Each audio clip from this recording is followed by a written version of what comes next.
Well, hi, everybody. This is Glenn the Geek, founder of the Horse Radio Network and host of Horses in the Morning daily podcast for the last 14 years. We just went over 3,500 episodes. Welcome to the WESA Retail Roundup. The Retail Roundup is your go-to virtual hub for all things retail. Join panel discussions, learn from webinars, share your thoughts, ask questions, and connect with the community. We host a virtual event or share educational content every Monday via the Retail Roundup Facebook group. If you're not a member of that, go to Facebook and search for Retail Roundup and join us today. And today I'm very excited because we're going to chat with a true retail expert, Ashley Alderson. She is founder of the Boutique Hub and a champion for small businesses, is an entrepreneur and a speaker dedicated to empowering others to live their best lives. She's been to WESA many times. You've probably seen her there. And we're just going to have fun today geeking out on all things retail. So, Ashley, thanks for joining us today. Glenn, I'm so excited. We are going to geek out on all things retail today. I can't wait. I don't know if a lot of listeners know, but I owned a retail store back in the early days of the internet, and we had like the second tack shop online. BTO Saturday, I think, was first. And so I was in the way, and we had a brick and mortar store and the whole thing. So, and then I consulted with retailers for a long time after that. So we truly are going to have fun. But for those that don't know, what is the Boutique Hub?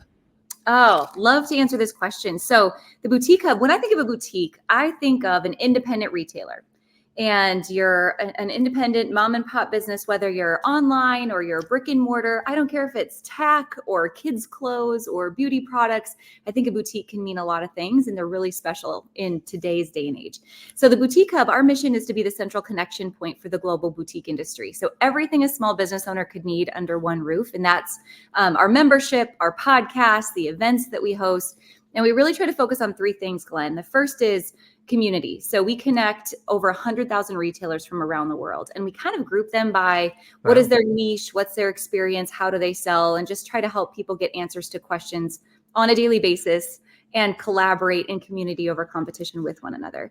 And the second thing we do is provide education. So a massive training library, every retail tool, template, checklist, kind of up to the minute education on whatever is happening in our industry, all inside of the Boutique Hub. And then the third thing that we really focus on is wholesale.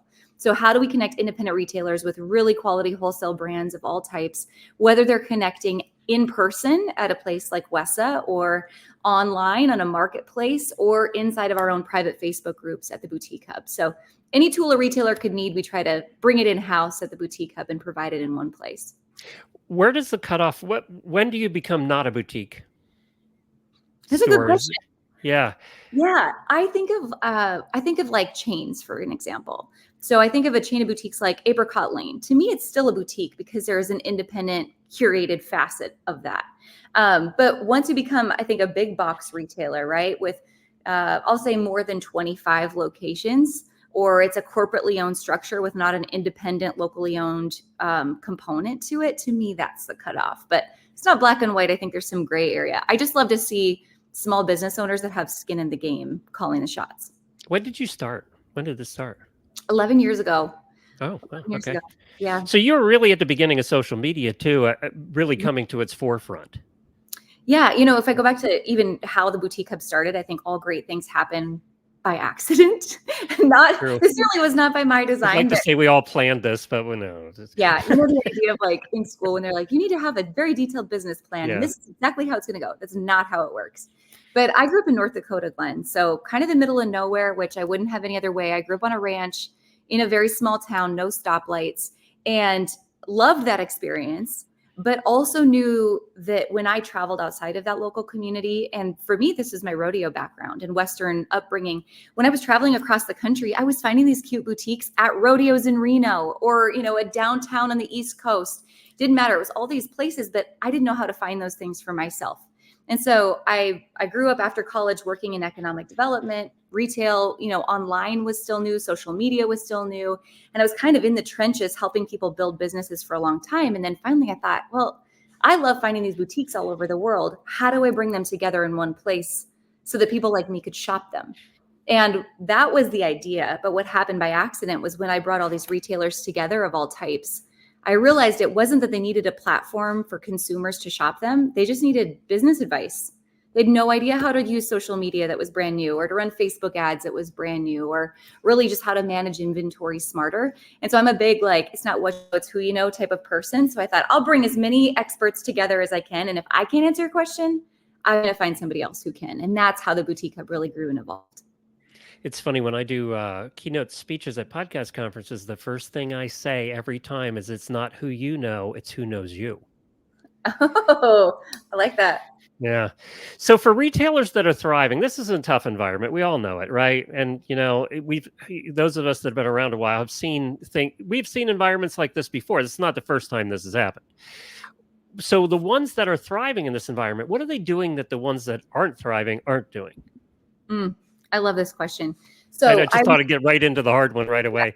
Let's get to the meat and potatoes. So we all know that retail is just a very cyclical environment, right? Like you said, what goes up will come down, it will go back up again. We can expect that these changes are going to happen.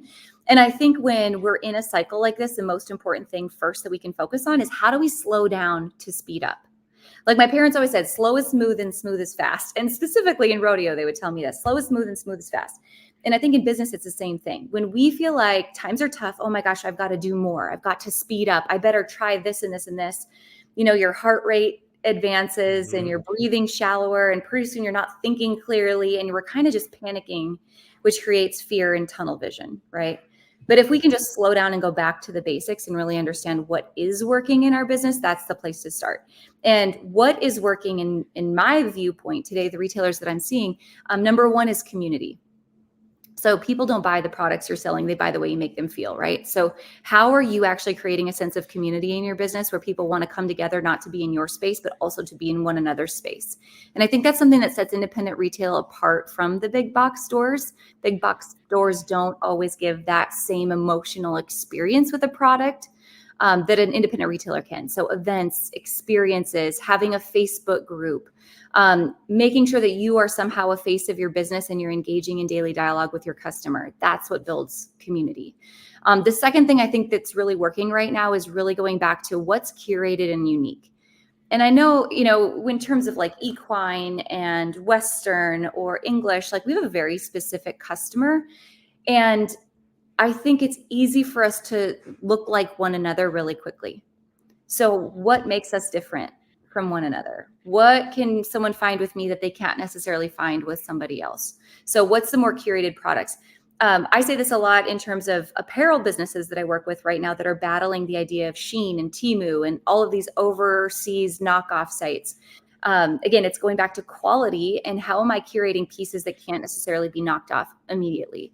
And if I've created community first and people trust and can see my curation process, they're going to believe even deeper, wholeheartedly into the products that I'm curating. So community, and then again, the curated products and quality. And then the third thing I think is really critical that's working right now is branding. We've got to go back to branding. Photography, critical. Merchandising, critical. Making sure we are creating daily engaging content on social media and then having a sincere traffic plan to back that traffic and that content up that can create real brand recognition for us online and in store. I think that's a huge component. And I do believe that businesses have to have some sort of omni-channel experience with that brand. It can't be one and not the other. So, obviously we've all heard it before. You've heard it 100 times. My business is so small. It's just me and one store and maybe a mobile unit or whatever. Mm-hmm. And I just don't have time for all that social media stuff. Mm-hmm. And I don't have the money for to hire somebody to do the social media stuff. How do you address that one? Because you've heard it 1,000 times. Yeah, I think there's a fundamental difference between being a CEO and an entrepreneur. And it doesn't have anything to do with the size of your business. I think it has everything to do with the mindset that you keep. And so we all start with this idea that we're an entrepreneur, we're hustling to make it work, we're just trying to get the idea to go forward. Entrepreneurs typically have a relationship that is different with time and money than CEOs do. So an entrepreneur will value money because they're trying to make it, and they'll save. Or they don't have it. Right, they're trying to make it, they don't have it, right? Yeah. And so they're DIYing their way forward, and that's costing them more time, right? Just try to save and penny pitch to get ahead. Where a CEO will recognize, the only thing in this world that is limited is time. money in this world is infinite. I have to create a new relationship with time in order to make more money. So when I think about like that fundamental difference, where can I invest, even if it's a really small incremental piece, in order to create more time that therefore creates more money and I can get ahead and scale? So an example of this would be, I'm going to create a website, right? I'm going to go to Shopify. I'm going to create a website. If I'm in the entrepreneurial mindset and I'm saying, I'm so small and I don't have enough money, I better save my way forward and DIY this project. It may take me, I'll say 4 weeks to build this website. And maybe by the end of the month that I've invested into this website, I've launched it and I've sold $1,000. Where if I'm a CEO and I'm like, okay, how do I invest what I have in order to create more time to leverage and scale? I've created the website in 1 week. And now I've got 3 additional weeks to sell $1,000 a week to get ahead. And yeah, maybe it cost me $1,000 up front. So what would you rather have? Would you rather have saved the $1,000 it took you to create the website to make $1,000 on the back end? Or would you rather be the CEO that invested the $1,000 on the front end to make $4,000 on the back end or $3,000 on the back end? So it's just a mindset shift. I don't believe anyone is too small to make online or to make social media work. There is a way to do it, but I think it's got to start with your mindset. And you don't have to hire somebody full time. You don't have to. There are plenty of people out there, consultants out there, entrepreneurs like you out there that are in this space. And Mhm. I would say, from my experience in the past, you got to find somebody that knows horses, though. We've all seen that mistake where they're hiring social media people who post the wrong pictures, and you've seen it, I've seen it. We've all laughed about. There was one last week that made the rounds that was a classic example of that. So find somebody in social media in the horse world. Like I don't know if you Beyonce's agree or album disagree, cover. but Like someone doing Beyonce's album cover, right? yeah. And the Oh horse yeah. doesn't Well, have there's one. Not a horse person. oh, totally agree with that. So you have a phrase, community over competition. Hmm. What do you mean by that? It's right there on your homepage, is blaring the first thing you read. Yeah, it's so important. It's the absolute fabric that we built our community on. And it's just simply the idea that a rising tide lifts all ships, right? I think about a couple of examples. When I go to a store, right, and I walk down the wine aisle or the bread aisle, Glenn, do you ever do this and you look around and you're like, how are there so many different types of Yes. white bread? Why? Yes. It's got to go stale, right? Or how are there so many different bottles of wine? Like, who buys all this wine? But the amazing thing about the bread and the wine is there's a customer for everyone. And when they team up, right, and we create more wine drinkers, no matter what they're drinking, it's better for the industry as a whole. Or for, bread eaters, maybe that's a bad example. And when I think about this in retail, this started really with my experience in economic development before I started the Boutique Hub. And I was doing economic development in a small town in North Dakota, and there was a Western store and a embroidery shop and kind of a department store on the main street in my small town. And the Western store was actually going out of business. And the owners of the department store came into my office one day and they're like, Ashley, you've got to help us find somebody to buy the Western store or to go into that space that's going to provide the same service. And I just kind of shook my head. I didn't understand. I said, why would you want somebody to go in that space? That was your competition, so to speak. Now you could take on that category and be bigger yourself, right? They're like, no, wherever 2 or more like businesses come together, we become a destination. And I was like, oh man, light bulb moment. And to me, that's what the independent retail industry is all about, or Western, doesn't matter what you sell. But when we can work together and create more consumers of our end product, it's better off for all of us. So why not share tips, strategy, and experience with one another so that we all can grow in this environment? I started in the insurance business 40 years ago, and the first thing I was taught by my mentor was one insurance agent in town will go broke, 2 will both make money. So work together with the other one. That's right. It's the same concept, right? It's That's right. and I think we see that a little bit. I think we do see that in the horse world. I think that retailers do talk and work together. I saw that when I was in it too. We were comparing notes even in the early days of online. Is how do we make this work? We're figuring it out. I mean, in those days they're still sending checks, so you couldn't even take payments online. Mhm. But you talked about Temu. I have a nephew who runs a multi-million dollar business that was all basically junk stuff out of China. Yeah. 7 warehouses filled to the ceiling, and it's just junky, crappy stuff. But he sold $10 million worth. And I talked to him yesterday, and he's going to be out of business because one, the tariffs, number one, but Mhm. also Temu, right? And what they're doing to the space, and that's how and it's also affecting us in the horse world. So how do you compete with that? You talked about it a little bit, but expand upon it a little more. Well, I just think, it's a change in our industry. It's like the rise of the internet, which was new to a lot of people. It's a change in consumer behavior. So I don't think we're going to completely go head to head and compete and change or take away what's happening with that or with Sheen. Now, I would love to see some different government regulation that could help American small business owners get ahead here, but I don't think we can fight this battle head on. I think we have to recognize this is a time for us to shift and evolve. And what I said earlier about really leaning into community and really leaning into what's curated and going back to what's quality, I think are really important aspects to consider. There's a consumer out there today. She's, a woman she's a horse owner. And yeah, she, wants to find some cheap fast fashion or some cheap horse tack on Temu. But she's also driving a $100,000 dually truck. And she's wearing $400 Lucchese boots. And she's got the latest Ariat jeans.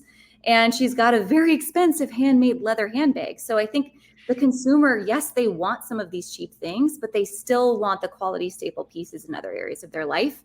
And so we can't, step over a dollar to pick up a dime. We've got to remain focused on what makes us different. And know our customer base, because it's different all across the country. With every boutique, they all have a slightly different customer base. I like Aldi as an example. I read an article the other day, and I got to thinking about Aldi. Aldi is expanding. They're one of the fastest growing food chains out there. Yeah. And yet you go into an Aldi, and you were talking about the bread example, the white bread specifically. And you go into a Publix and there's 85 white breads. You go into an Aldi and there's 5, but there are 5 that you haven't seen before. Right? They have all of these categories, but they have a lot less of it. And it's usually ones that I haven't seen before. So they truly made themselves stand out by not being like the rest. Right? And that's what you're talking about. Yeah, that's a really good example. I honestly hadn't considered Aldi in that description before, but that's exactly right. So how do you make yourself stand out? And it's a combination of, yes, what they haven't seen before in terms of product mix, but it's also the staple, like going back to the idea of relying on branding, right? And this is what the equine industry and Western industry does really well. I want my name brand boots. I want my name brand jeans. I want my name brand saddles. Those are quality and staple pieces I will not compromise on. So how do we lean deeper into name brands, but then also curate the pieces that are just unique outside of those brands as well? Yeah, because that's going to be your add-on buy. You're going to buy your Ariat boots because you went there for your Ariat boots, but you're going to see this other thing that you hadn't seen before and go, I'm going to give that a try. That's your add-on right there. And I think that's important, like when you're going to shop a show like WESA, right?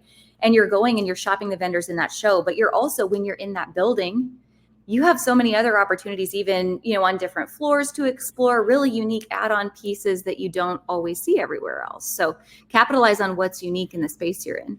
And they usually have lower buy-ins too, which helps. Yes. You're not putting out as much. So we're heading into the fourth quarter. What are the most important things that it may be too late for this actually, but what are the most important things that retailers should focus on in terms of inventory?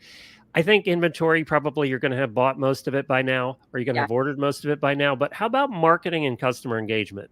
And I think this is the quarter where marketing and customer engagement and being different and being unique is more important than any other quarter, obviously, because it's Christmas. Yeah, absolutely. So I think the first thing, most people have already bought their inventory, so that's set. But I think what you first need to think about is, how does my inventory actually solve someone's problem? So who is my customer? Where are they going? Who are they buying for? And then how do I merchandise and market my inventory in a way that actually solves a problem? So I love the idea of marketing in collections. So this is my going home for the holidays collection. This is my stocking stuffer collection. This is my gifts for dad collection. This is my gifts under 25 collection, whatever it might be. You're just really slicing and dicing what you've already bought and marketing it in a way that solves a problem and makes someone's life easier. Yes. So Target does a great job of this. For example, I go to Target and Target knows my problems before I even know. Like I get there and they're marketing me back to school pencils in June. And I'm like, we just got out of school. Why are you trying to sell me pencils for my kids? But because I want to, in my mind, I want to be a good mom, and I don't want my kid to have like the ugly backpack, I'm going to go ahead and capitalize on what they're offering me immediately, even before I really need it. So they're solving my problem even before I know I have it. So I think that's number one. Number two for the holidays is, as you're looking at that inventory and you're planning out, how am I going to sell this inventory? Think about what is a promotion versus what is a sale. It's easy to try to get in that trap of competing with the big box stores and thinking, I've got to do a 20% off store-wide or site-wide sale in order to get people through the door or to move this inventory. But everybody's buying over the holiday season, and they are not asking these big box stores for a sale in order to buy something. So what's a promotion? What's a BOGO? What's a spin the wheel at checkout? What's a pop the balloon at checkout? What is a free gift with purchase? What is a free gift for the first 25 people in line? What is a January bonus buck promotion I can do so people buy something now and they get $10 in January bucks so I can get them back after the first of the year? So think promotion, but not blanket sale. Because when we do blanket sales, we mark down the diamonds with the dirt. And we just really have to move the dirt, not the diamonds. So that's We the need second. a T-shirt that says that, by the way, for a retailer. I know, right? The third thing I think is really important for the holidays is making sure you have a traffic plan. So I could go. What do you mean by that? We could nerd out on this whole thing, Glenn, but Okay. when I say traffic plan, I have to be able in my marketing to equate, I have this sales goal, and that means I need this many people in the door to hit this goal. And how I do that would be, I would take my sales goal for the month. I'll just say by the month. You could break this up by the week, by the day, by the year, however you want. I'll say by the month. So I'll take my sales goal this month. I'll divide it by my average order value. That gives me how many transactions I know I need this month. And you can split this online versus in-store, like running two separate calculations. So I take my transactions divided by my average conversion rate. Again, online, in-store, different conversion rates. And that gives me the amount of traffic I need to hit that transaction goal and that sales goal.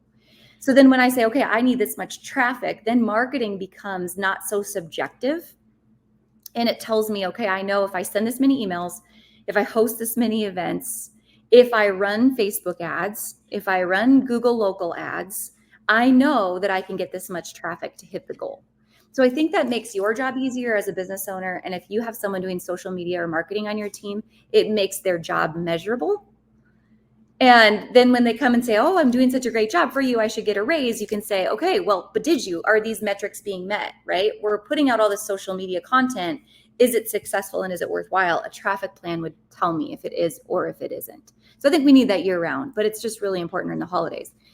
And then the fourth thing I think for the holidays, it's important is I love Small Business Saturday. It's one of my favorite days of the year. But you know what I don't like about it? I don't like that it comes after Black Friday. It's after they've just spent 90% of their money at Target. Yeah, drives me crazy. So we have a global event called Pink Friday. It's a boutique and independent retail focused day. It's always the Friday before Black Friday every year. I believe this is the 7th year we've done Pink Friday, and it's on November 22nd. So again, Friday before Black Friday. And it's a nationwide, worldwide day for just independent retailers to collaborate with one another. And then the entire motto and the focus is to shop small first. So shop small first. I'm writing this down. I'll send you all the details. Okay. But you can sign, we have free resources. We have graphics. We have press releases to send to social media or to your local media. We have all kinds of tools if you guys want. Again, totally free. We just want to get the word out about small businesses and independent retailers. And the most important thing you can do with Pink Friday is A, of course, collaborate with your local businesses, but B, tell your local media stations. So whether it's TV, radio, independent, like women's magazine, whatever it is, I think the media wants to tell the story of Black Friday on a very broad scale and a very big box scale. And we let the statistics of Black Friday really dictate what's happening in retail. I would love to see it if independent retailers could tell their own story before Black Friday happened. Here's what it really means to be a small business owner in 2024. So through Pink Friday, through that media collaboration before the cycle gets so crazy with that holiday weekend, I just want to play offense and not defense when it comes to retail marketing. I love that idea. As a matter of fact, I wrote it down because we'll cover that on Horses in the Morning on that Friday. Awesome. There's another one that this is coming from the horse husband, right? They call me America's horse husband. I'm going to give you a horse husband gripe right now. I Okay. live in Ocala. There's 10 tack shops within, I'm one of the lucky ones that has 10 tack shops in 10 miles. Yet at the holidays, what I want to do as a horse husband, and I know what a lot of horse women want to do too, is go in there. We don't have a lot of time anymore. We want it to be easy. Everybody wants it to be easy. Yeah. And shopping, we want to be easy too. Why don't you have gift baskets made up? And we used to do this and we did it very successfully for the farrier, for your massage therapist, for the barn owner. Have gift baskets made up as gift baskets. And the way we always did is we took one item that was very profitable. We put it in that gift basket, and then we took all the lesser items and put it in there too. They might not have been quite as profitable, or they just weren't as high a margin as the others. But that one item we wanted to get the margin on was in there. And we sold 100 of those gift baskets every year because people want it to be easy. They want to walk in. What was the one that sold the sausage at the mall for years and years? In the gift baskets with the cheese and the sausage. I know what you're talking about, but I can't think of it. Yeah. Well, there's a reason they sold bazillions of them. Is it because it was easy, right? I don't know why everybody isn't doing that. I really don't. I totally agree. My first experience ever with this concept was. Can I add one thing before you go on? And you don't mark that down. It's full price. That's right. Yeah. I mean, you can add a little padding into that margin. Yeah. Absolutely. Yeah. Sorry, go ahead. No, in economic development, my first experience with this in economic development was the local flower shop in my town used to send out an email and say, hey, it's Administrative Assistance Day. And she sent it to the Chamber of Commerce list. Hey, it's Administrative Assistance Day. We have flowers and gift baskets available. Do you want to spend this, or this? And as humans, we go for the middle example, right? And typically that's, our highest margin item if we're smart, because we know people are going to go for the middle example. But I thought, wow, she made my life easier. I didn't even know it was Administrative Assistance Day. I could have looked like a complete dork if I didn't take advantage of this. Of course, I'm going to go for it. And so to me, collections and gift baskets and gift guides, that's exactly what we should be doing today. Make someone's life easy. And you can do that online too, very easily. That can be shipped just like everything else. It can be shipped. Well, there's my horse husband pet peeve and you know what do people do when it's not easy? Nothing. They don't do anything. They don't do anything. They go, I'll get to that later, and they never do. Yeah. So that's my biggest pet peeve at the holidays in a boutique market, in a niche market like ours, is make it easy. You know what? Can I add another idea to that, Glenn? So here's a strategy. I teach this to all of our retailers inside of the hub. So if I want to really, let's say my audience is women, right? One of the main sub-audiences I want to market to over the holidays, of course, is the husband. It's the man. So the way I would do this is I would host a gift guide, like a wish list with the women in my audience. I would say, hey, Sarah, come in. Tell me the products that you love. Tell me your size. Tell me your shoe size. Tell me what's on your holiday wish list. What have you loved that you bought from us before? Like all of those evaluating questions. And then I would say, okay, what's your husband's contact information? What's his phone number? What's his email? What's your birthday? What's your anniversary? Can I market to him? And I would do this in type form, or I would do it in Google Forms and host a giveaway. Like, hey, it's, I'm giving away $100 gift card if you fill out this survey for me. Well, then I can go back and I've got Glenn's information. I've got your email address. I've got your phone number, and I can reach out not only over the holidays, but I can over Valentine's Day, I can over your anniversary, and I can over the birthday. And now I've got an opportunity to make Glenn look like a hero all year long because I've got this list of what Sarah already wants and is looking for. Mm-hmm. Very cool. The other thing we used to do is, and this was very successful, more than we thought. We used to do a discount as we got closer to Christmas. We marketed this to the horsewomen, but if there was a gift certificate that a male bought, we'd give them a 15% or 10% discount. And we know that most males screw up buying for their horsewomen. I do too. So they'd rather get a gift card. And that just made it easy too. And then the wives went and said, hey, look, buy this gift card here. You're going to get a discount if you use your own name. And we'd sell bigger ones than any other gift cards we'd sell all year long. They're always larger. Because Yeah. then if you're buying a gift card, you don't want to look cheap.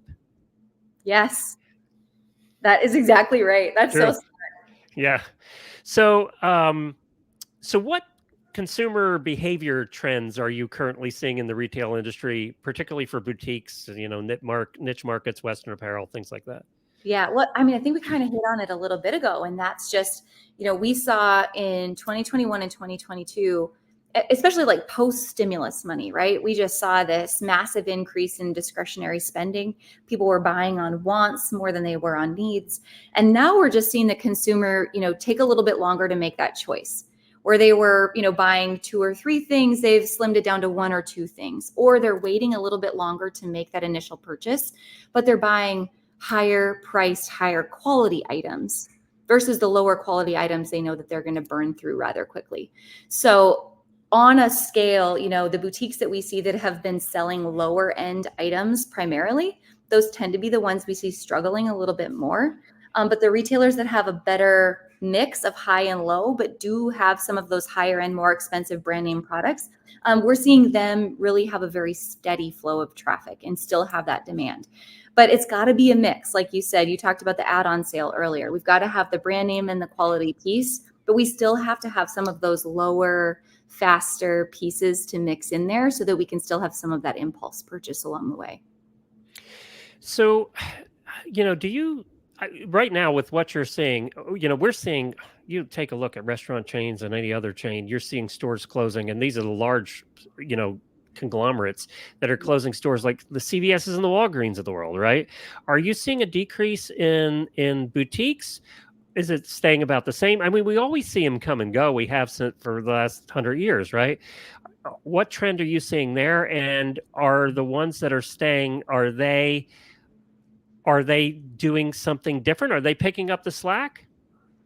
That's a great question. Yeah, we are seeing a lot of, I would call it an industry cleanse right now. And I think part of that has to do with being a boutique owner is a fairly easy entry business, right? I can go get my tax It's like ID. podcasting. Right? You could call yourself a boutique owner tomorrow, Glenn, right? Like you just sell one more product. But podcasting's easy entry business and hard to stay in. That's right. And by the way, congratulations, quick plug for yours. 300 episodes, that's darn good. Thank you. Thank you. Yeah, we've got a big milestone, 2.5 million downloads coming up here very shortly. And we've got some amazing guests. What's it called? That make it really special. It's a Boutique Chat. It is a podcast called Boutique Chat where we talk about all things retail. We also talk about all things wholesale as well. Oh, good. And you can find that on any podcast player, I'm sure. That's right. All right, go ahead. All right. No, so the industry definitely is going through a cleanse. It's an easy entry business. And so I think there was a lot of people, again, especially around that 2020, 2021 timeframe that had more time on their hands. All of a sudden they were new to working from home, whatever it might be, thinking, oh, I'll create this side hustle. And we saw really a huge shift in focus in boutiques. And now we're seeing people realize, wow, inventory management's hard. Like everyone listening can just give me a right hand amen. Inventory management is really hard and it is a full-time deal. And so we are seeing some turnover in our industry. The ones, however, that I would say are growing and, really steady are the ones that are more omni-channel. So they've grown either a significant brick and mortar and they're adding online as another channel of income, or maybe they started as online and they've decided they want to do more pop-ups. They're definitely the retailer that has created a Facebook group or created a sense of community around their brand. And they're using lifestyle content just as much as they're using product content to grow their business. So do you think brick and mortar is going away? That's been the thing that everybody's been saying about the last 20 years since online started. Yeah, no, I don't see that. I think brick and mortar is just as viable as ever. Again, post 2020, we saw a huge resurgence in brick and mortar and people wanting to go back and touch and feel and be in the space and have that experience. And I think it's still true. People want events and experiences and a reason to get out of the home and a reason to connect with other people. I think we have a real epidemic of loneliness in the world today. And I think that leads to things like, the couch jockeys that we see and the disagreements on social media, especially in a political climate like we have now. And I think people want a reason to feel good and be with other people. And brick and mortar retail offers a way to do that. How can you tell as a as a store owner, as a boutique owner, how can you tell, how can you predict the customer demand for, especially in niche markets like ours? And I'd say the Western world's even worse than the English world as far as fashion and things coming and going quicker. Yeah. Well, definitely faster than the English world, which for about 100 years hadn't changed at all. Yeah. So how do you predict that? How do you know what's going to be the next biggest thing, or don't you? Oh, I think there's always, a level of gamble that comes into retail. But I think what really aids in our favor, and I'll speak specific to Western because I'm not as familiar with English, but the rise of the Western influencer was something that I was a part of from the very beginning. We used to have a fashion magazine we owned called Western Runway. And we did a lot of like kind of boots on the ground, taking pictures of, what people were wearing at the NFR or rodeo wives or, Shaylee Ham, one of the first Western influencers, profiling people like that who were just, creating lifestyle content. And so as a retailer, if I'm thinking about what's going to trend, I think it's important for all of us to really be aware of what's happening in that Western influencer space. What are people wearing when they go to the NFR and to rodeos? And what are people posting on Instagram? And what's happening on TikTok? Because the consumer is already seeing it. The consumer sees it happening with a Western influencer, and that creates immediate demand, which is tough if you're a retailer trying to buy a year in advance. It's tough to plan that inventory. Who So, saw Yellowstone coming, right? I oh my mean, gosh, yeah, right? yeah, I mean, Yellowstone or the rise of, did you see Bella Hadid yeah. in New York City this week? I mean, how cool is that? Western is cool again. Ralph Lauren doing the Olympic outfits, uniforms. I mean, it's also so impactful. So I think Western's definitely here to stay mainstream for a long time. So we only have a few minutes left, and I want to go back to WESA. You've been to WESA. I've been there maybe 40 times between WESA and Ada. It's a lot. And people always, I always see this posted pre-WESA is, what advice do you have for boutique owners to make the most? They have 2 or 3 days. There's 1,000 booths. What do they do to, again, use their time wisely, right? What we talked about earlier.